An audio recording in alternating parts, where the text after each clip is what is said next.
Hello there, YouTube. Devin here again, and this is going to be my second video of today just because my videos have been kind of sporadic lately with my work schedule. I'm trying to get at least one out every day, so just bear with me. I said they might be kind of spaced out and everything because of work, so don't hold it against me, please.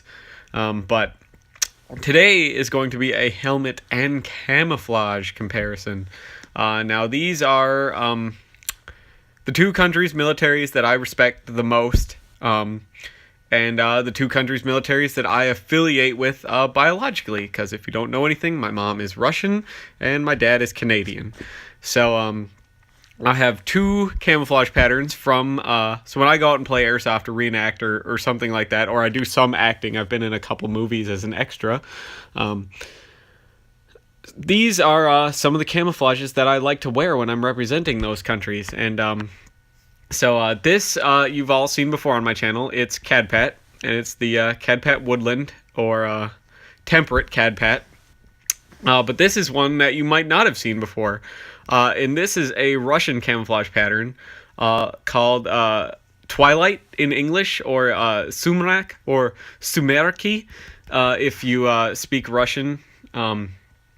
Depending on where you are and everything like that. Some countries have a different pronunciation of it. So, but these are two camouflage patterns that I frequently use when I'm out playing airsoft or reenacting and stuff like that.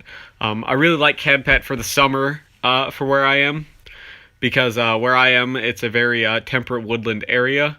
Very, very heavy, dense underbrush and foliage and stuff like that. So this actually works amazingly well. A lot of people in my area, when they play airsoft, use the multicam, and that's actually not the best pattern for where I play airsoft and stuff like that, or paintball or anything, because it's too bright. Especially after multicam sun fades really, really easy, and it just becomes brighter and brighter and brighter as you wear it, and it doesn't blend in after a while. So I really like this for the summer, because it's got a lot of the colors you find in my area in kind of the same dispersion as you can find it in the natural environment. And so I'll use this for like the summer, and I'll use this for like the spring and the fall. Once before the leaves are like fully lush and green, or when the leaves are kind of changing colors and stuff like that, but there's still some like green underbrush and stuff in the fall, is when I'll use this, because it's a little bit more of a drab color pattern.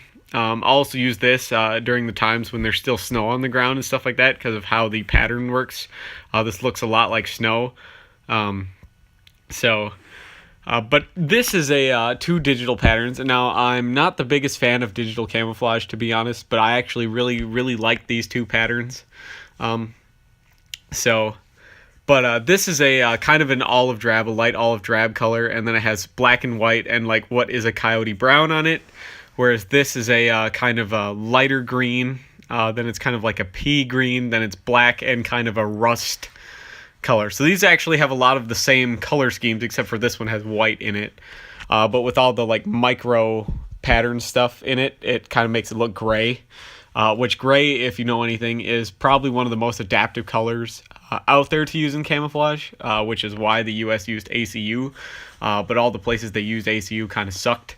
ACU ended up being one of the worst choices for that. But gray is actually a very, very adaptive color, and it's used in a lot of modern day camouflage patterns.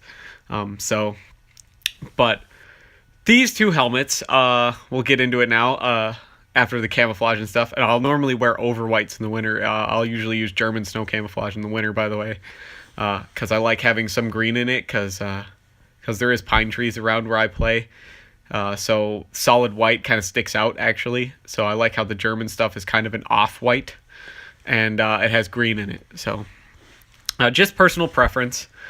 For how I like to run stuff and do stuff. And when I have both Coyote Brown and Ranger Green plate carriers and vests and stuff like that. And depending on the time of the year, I'll either use Coyote Brown or Ranger Green, depending on whether brown or green is more prevalent in the environment.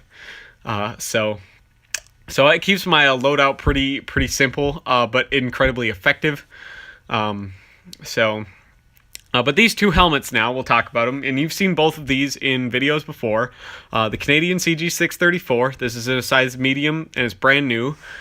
This is a 6 beat 27. Now you've seen this in a video before, but it was a used one, and this is a new one now.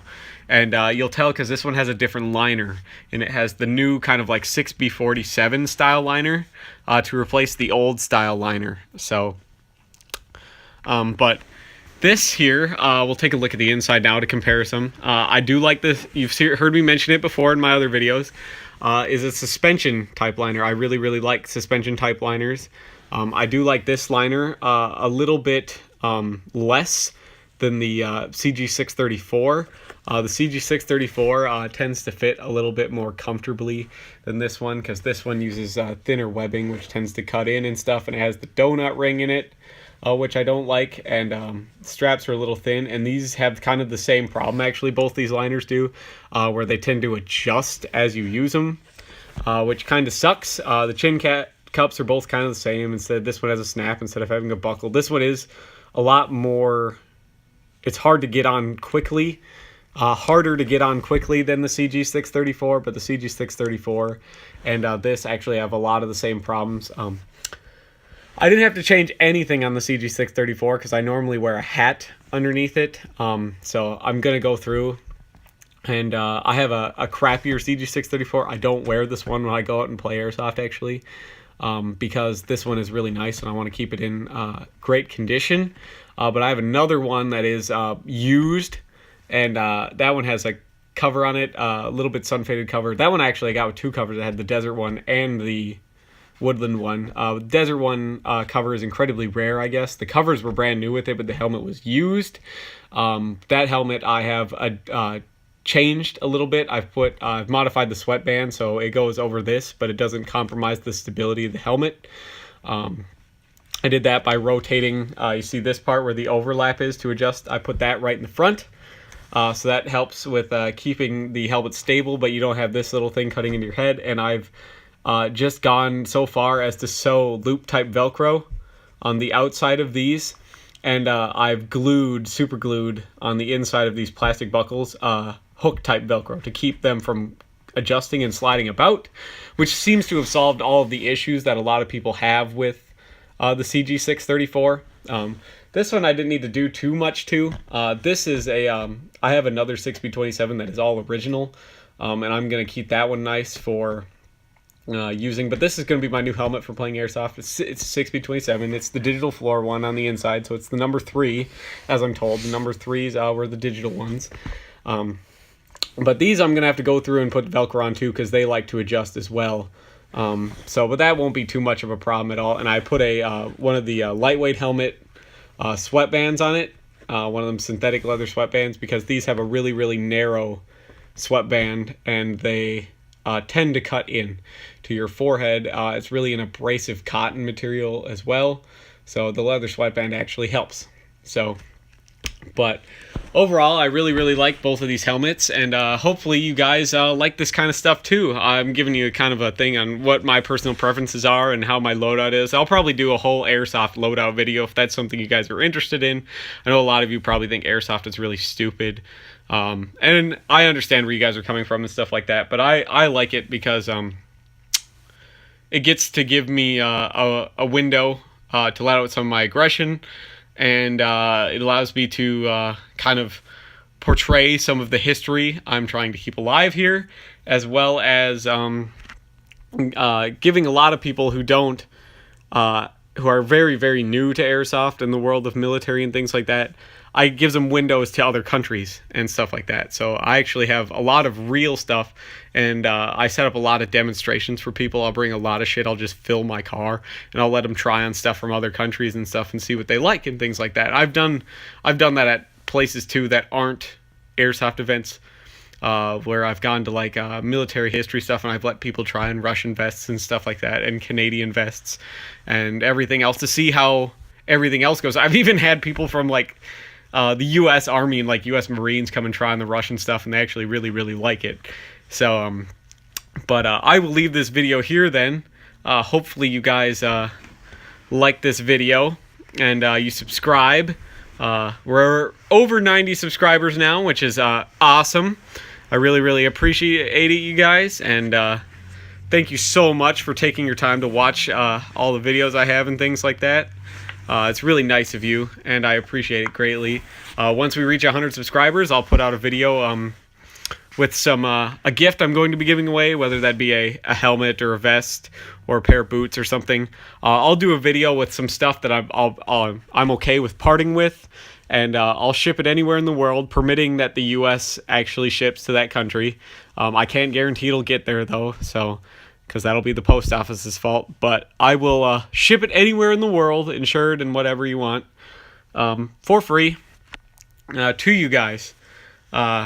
So hopefully we get there to 100 subscribers soon. I'll start picking through all my stuff and things like that. But hopefully you guys like this video and you're into this sort of stuff and you subscribe. If you have any questions, comments, or concerns, or if you just want to let me know that you give me some appreciation, or if you want to know anything else that I have, or what I run, or where I play Airsoft, or anything like that, if that's what you're interested in, or if you want any tips or anything at all, like how I like to run stuff. I tell a lot of people about how I run stuff kind of different. Have you seen, like, run my goggles on the side of my helmet instead of in the front? And there's all reasons why I do that. So if you're interested in any of that stuff, leave me a comment asking me questions about that, and I'll do my best to answer them for you and see if you're interested in trying stuff like that out. So, but I will leave this video here. Hopefully you liked it. Hopefully you subscribed, and I will see you guys in the next video. Bye.